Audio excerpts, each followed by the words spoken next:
Terve!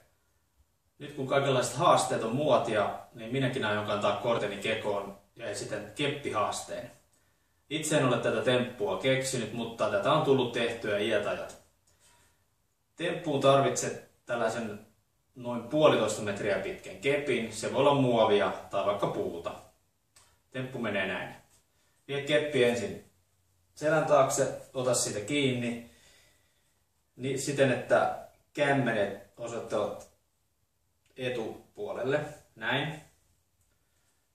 Nyt viedään keppi pään yli ensin eteen, älä muuta otetta. Sen jälkeen pitäisi saada jalka vietyä jommankumman käden ulkopuolelta ensin eteen, näin, josta se viedään kepin yli. Näin. Ja nyt keppi pitäisi saada vietyä pään yli selän taakse, ilman että ote irtoaa. Näin. Ja takaisin eteen. Tämä oli keppihaaste, tee perässä.